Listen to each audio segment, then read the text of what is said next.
Welcome to the Midnight Matinee with your host and hostess, Robert and Angie Curtis. Welcome, everyone, back to the Midnight Matinee. We're back again. Yep, this is our Christmas edition of the Midnight Matinee.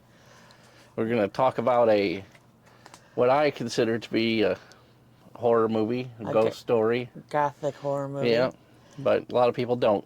So it's a big controversy. I was kind of looking online, and some people say it is, some people say no. Yeah. I think you're either in one camp or the other. So we're going to read the synopsis first and see if you can guess which movie it is. Of course, you probably put it into the title, so they'll already know. A man is existentially transformed by a series of terrifying nightmares and supernatural visitations.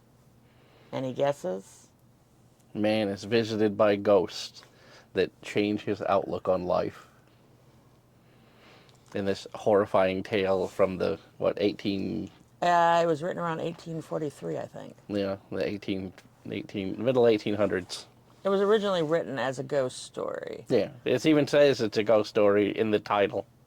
And then over time it has been removed. Yeah, they got rid of a ghost story, a Christmas ghost story. So this book was written and has been adapted to the film between 25 and 50 times, they said. I don't know which the exact number is, but it's been in over 247. The story itself has been in over 247 entries on IMDb. Yeah. So anybody guess yet? It's a Christmas Carol, right? A Christmas ghost story. Right. That's what it says on the book. It says a Christmas Carol, a Christmas ghost story. Yeah, maybe Bob will show the cover art, but it originally said that it was a ghost story, a Christmas ghost. And the Victorians had this thing, they were really into the paranormal. Oh, yeah. And so that used to be tradition to tell ghost stories. To tell ghost stories on Christmas. Yeah. Our Christmas episode last year, I think we did Christmas ghost stories. And so they were actually pretty good. We had some Christmas movies that we went over last year, too. And we talked about, I can't think off the top of my head. But Christopher Lee hosted a whole series of them. Oh, I got you. They're really good. Like the Whistle and I Will Come and those old English ghost stories that are all set at Christmas time. So yeah. Well, and you think about the time. So when Charles Dickens wrote this in 1843, they were at the height of the typhoid and cholera. So death was kind of like ever present in their life. Right. And you also think that this is the time that the little kids were working in factories. Yeah, right. Like you were lucky if you made it out of like your teens. I think someone said if you made it to 40, you were considered old. Right. And I found out from doing research that Charles Dickens himself, something happened financially with his dad, and he ended up in what they called a blacking factory, which I didn't know what that was. So I was like, oh, that sounds interesting. Yeah. And it's basically little children. Shoe polish. They would put little labels on shoe polish. Right. Think about all those little kids out there. Yeah. And there was a lot of poverty during this time, too. So that that went to that central theme of it. Right. Yeah. Yeah. Back in the olden days here locally, we had a water wheel, like one of those, a loom, like a water wheel powered loom that people used to go and visit. It's long gone now, but it had a little door in the end of it. And we, when you're a kid, you go there on a field trip or whatever, and you'd ask them, like, what is that little door for, who's going to maintain that? And they would always say, well, the loom elves would go in there and fix it. And come to find out now it's because they would have kids. Oh my God. Children would go inside the loom while it was running and fix components of it. So that's why it had a little small door in the end. Yeah. Well, and last night we watched the 1984 version. Right. With F. Scott. I'm drawing a blank on his name. George C. Scott. George C. Scott. Yeah. Yes. Patton. And really, and that's kind of where that came into my mind is this a horror movie? Because you've got ghosts, you have dark, gloomy, you've got specters. I mean, you've even got Yeah, the Ghost of Christmas Future looks Future. like Like death. the Grim Reaper, yeah. So, Yeah, I like that version of it. Like I say, my that's probably my favorite version of the Christmas Carol is the George C. Scott version because it stays as faithful to the book as possible. yes. And the second one of mine is the version with Patrick Stewart in it. His is just because his acting is really good in it. Not that George C. Scott's not. I mean, he's a master, but it's just a little newer version. Well, I was surprised in even looking that Vincent Price was in an adaptation Yeah. back in 1949. I mean, you know that he's known for his horror movies. Right. I mean, you think about it, and it's got all the elements right there. So I don't, but everyone seems to think it's a Christmas movie. I mean, it is a Christmas movie. It's set at Christmas time, but it's definitely a horror movie. It's about redemption, I guess, too. Yeah. I mean, I even learned some interesting stuff that, like at the end where the ghost of Christmas Future kept pointing at the tombstone, with Ebenezer's name on it, and the first couple times he pointed at it, his point was strong, but then when Ebenezer said, "Can this be changed? Can my future not end up being this?" Because basically, he had a life that was not, even though for all his financial goals, he had a life that was very solitude. He talked about being as, solace as an oyster or something like that. But when he was asking if he could turn his life around, they said that you can see that the Grim Reaper, the ghost of future present, his finger shakes a little bit, like Right. maybe there is a possibility. And obviously, anyone who knows, I can't imagine anyone who doesn't know this story by now. Right. Because there's adaptations, there's cartoons, there's Mickey. Yeah, a lot of people softened the punch of it, because there, like I say, there's a Mickey Mouse one, there's a Muppets version, like there's a lot of watered down versions of the story. Yeah. And we watched one that was a full blown horror movie. Yes, it was on FX or. Yeah, I don't remember what it no, was. the Sci-Fi Channel, I think it may have been. And I don't honestly remember much about it. I don't either. I think someone said it was a series. But I know we watched it, but I don't remember it being Being that good, right? being that impactful, I guess. Yeah, right. It's not that memorable. I do find it interesting because it's Charles Dickinson,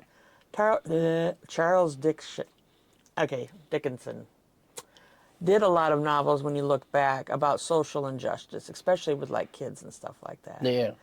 You think you got your David Copperfield, your Oliver Twist. Oliver Twist, right? It's Yeah. always about child labor, and Yeah, and I thought that was interesting, like I said, that he actually was in that kind of state. yeah. He actually stayed in Belleville, Illinois. Oh, really? He traveled through America and stayed in our nearest large town in southern Illinois, and he said something to the effect of that the streets in Belleville are more manure than they are dirt. And he couldn't wait to leave the town. So That kind of reminds of us, our trip not this past summer, but the summer before, to Mackinac Island, where they have no cars. yeah, everything's horses everywhere, Horse and drawn. or bicycles. And bicycles. And everything smelled like poop. Yeah, manure everywhere. Yeah. Just literally everywhere. Yeah. You go nose blind to it after a while. Yeah. It was a really cool little thing to do. Yeah, it's neat to see.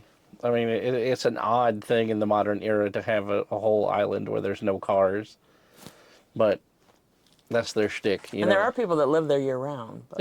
Yeah, I follow a couple of them on TikTok. There's a girl who stays there all year, and there's a carpenter guy that I follow who stays there all year. And he maintains the buildings, and he works at the only hardware store where they have the only gas pump on the island. Yeah, so I guess a lot of people, like I said, don't think of it as a gothic story. Yeah, they don't think of it as a horror movie. Well, it definitely has, like they were talking about, spirits as psychological manifestations.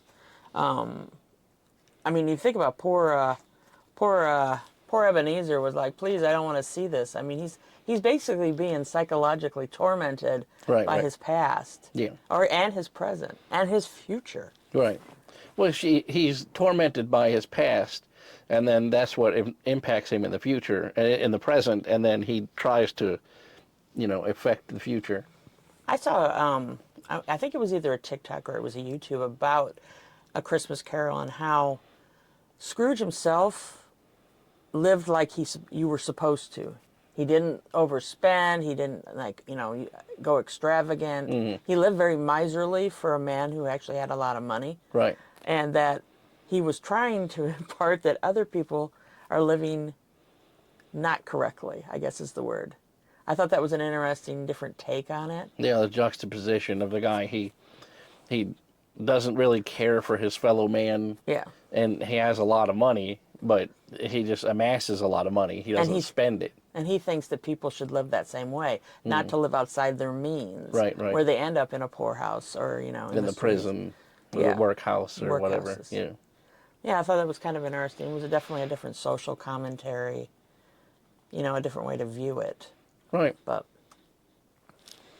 yeah, I've always liked it. I mean, we read the book when I was in school, and I remember I was small enough to think that, we probably shouldn't be reading this kind of book as a little kid. You know what I'm saying?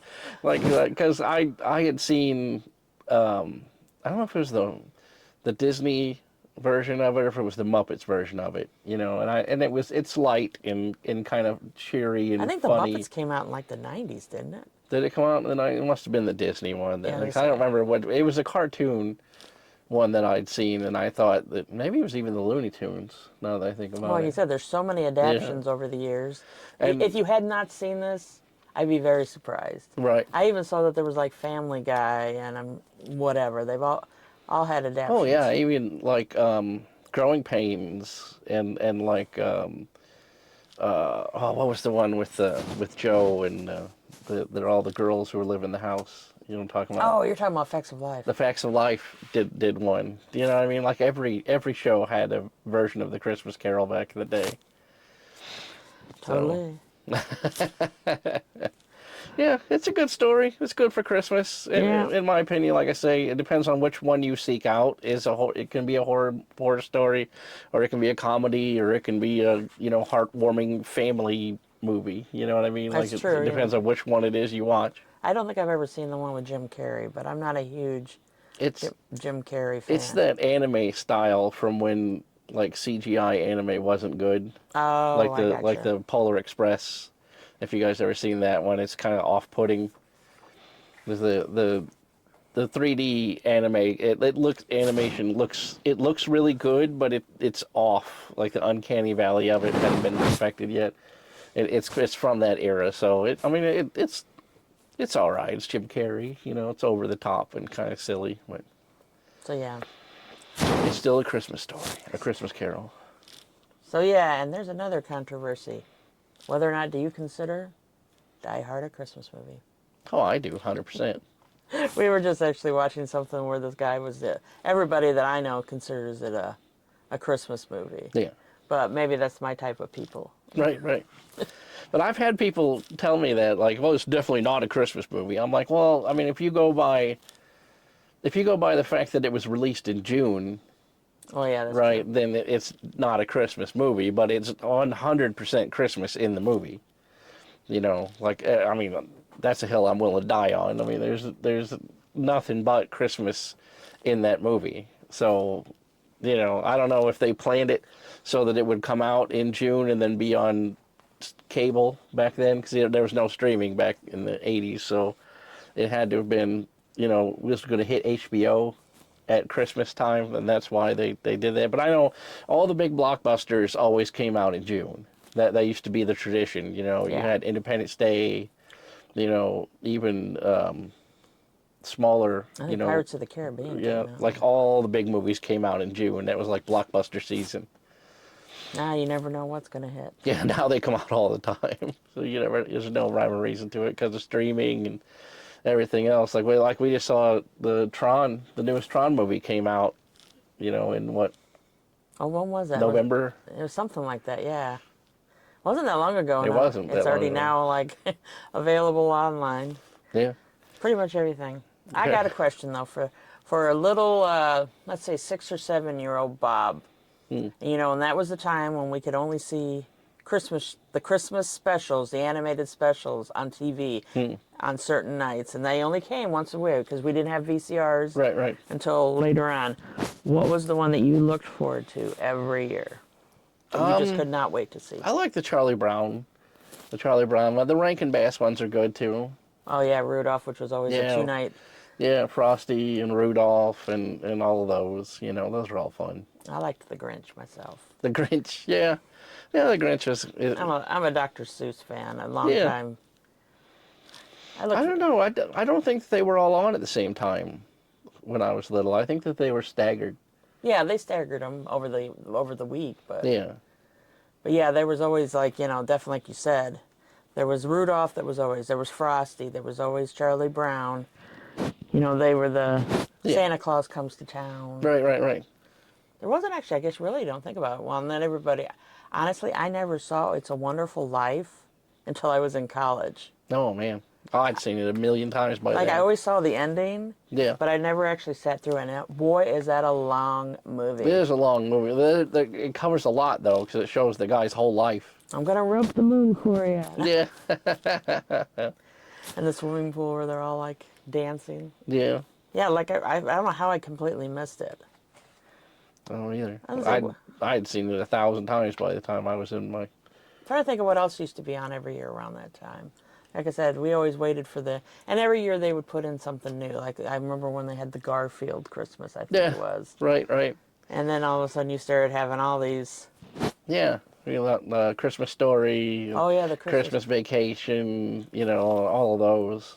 Christmas Story. That's right. And it looked like it was an old movie, but it wasn't. No, because it came out in '83, was it? Yeah, it came out in the '80s. So, but they made it look good. You would never know that it was an '80s movie, other than the age of the actors that are in it. Yeah, that's true.